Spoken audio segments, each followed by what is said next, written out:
Baik, sekarang kita akan masuk pada sistem harga pokok standar. Selamat pagi, selamat siang, selamat petang, dan selamat malam semua mahasiswaku yang ada dimanapun kalian berada. Salam sehat untuk kalian semua. Nah, sistem harga pokok standar tolong diingat-ingat pada waktu kita atau kalian belajar tentang 3 sistem biaya ya. Ada 3, yang pertama adalah actual atau historical cost system. Yang kedua adalah normal cost system dan yang ketiga adalah standard cost system.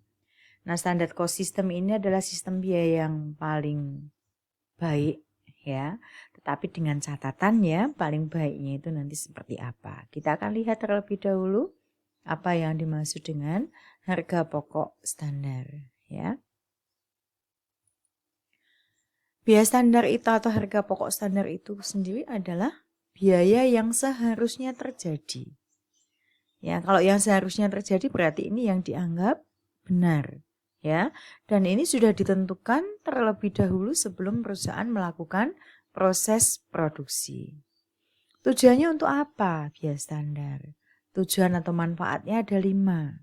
Yang pertama sebagai dasar penyusunan anggaran, yang kedua sebagai dasar pengendalian biaya, ya. Yang ketiga menyederhanakan proses pembebanan dan pencatatan biaya.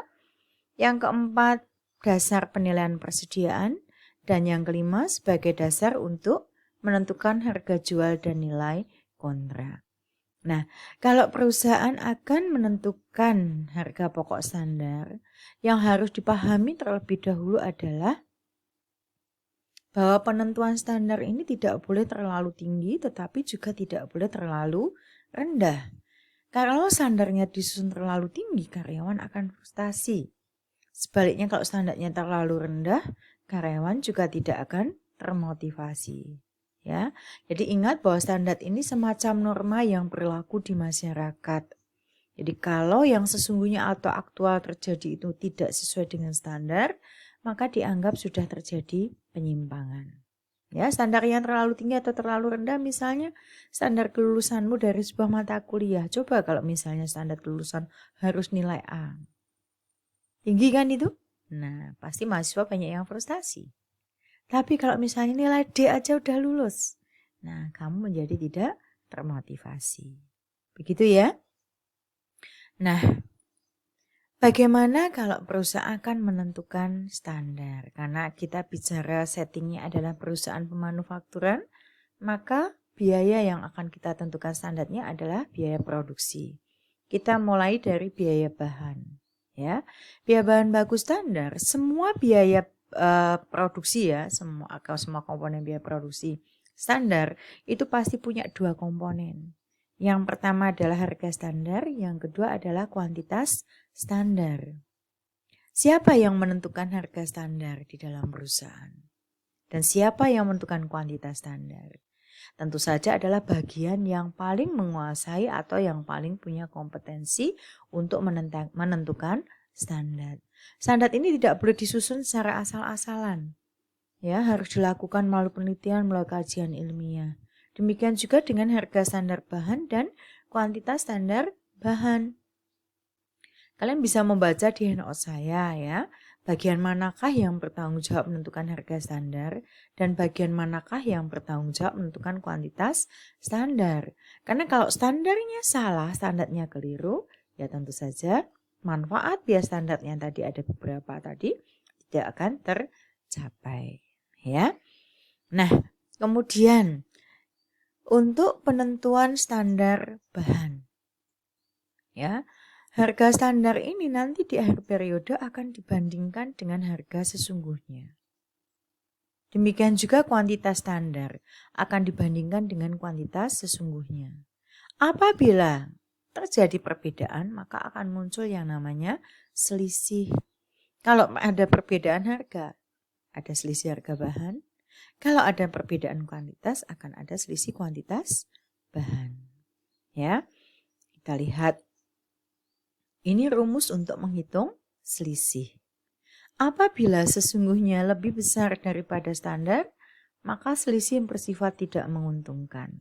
Sebaliknya, kalau yang sesungguhnya terjadi lebih kecil dari standar, selisih yang terjadi bersifat menguntungkan. Nah, selisih harga ini ada yang bisa dianalisis pada saat pembelian, ada juga pada saat pemakaian.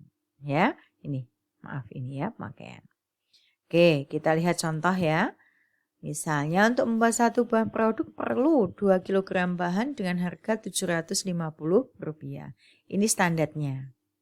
Kemudian data sesungguhnya, perusahaan membeli 10.000 kg bahan baku dengan harga Rp744. Perusahaan mengolah 4.668 unit produk ekuivalen dan bahan baku sesungguhnya digunakan 9.500 kg. Kita bisa menghitung selisih biaya bahan baku. Ya, selisih bahan baku itu dari biaya bahan baku standar dibandingkan biaya bahan baku sesungguhnya. Kita lihat standarnya ya. Untuk membuat satu buah produk perlu 2 kg. Periode ini perusahaan membuat berapa? 4.668 unit. Maka kuantitas standarnya kita hitung 2 kilo dikalikan 4.668. Kalikan harga standarnya 750. Biaya bahan baku standar Rp7.002.000. Sedangkan biaya bahan baku sesungguhnya yang dipakai 9.500 kg, harga sesungguhnya Rp744. Lihat, antara standar dengan sesungguhnya lebih besar sesungguhnya, maka ada selisih sebanyak Rp66.000 tidak menguntungkan. Nah, ini bisa kita perinci lagi ya. Rp66.000 tidak menguntungkan, kita bisa perinci menjadi selisih harga bahan baku saat dipakai dan selisih kuantitas bahan. Namanya saja selisih harga bahan baku, maka yang dibandingkan harganya. Ingat, ini bukan notasi matematika ya. Jadi tanda minus ini untuk menunjukkan adanya perbedaan. Tidak ada selisih yang satuannya negatif ya. Adanya sifat selisihnya menguntungkan atau tidak menguntungkan. Nah, dalam hal ini harga standarnya Rp750, harga sesungguhnya Rp744, kemudian kuantitas sesungguhnya dipakai 9.500 kg, maka ada selisih Rp57.000 menguntungkan. Itu untuk selisih harga bahan baku saat dipakai. Kalau saat dibeli yang berbeda apa? Yang berbeda hanya pada kuantitasnya.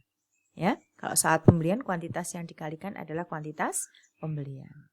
Selisih kuantitas bahan baku ini membandingkan antara kuantitas sesungguhnya dengan kuantitas standar.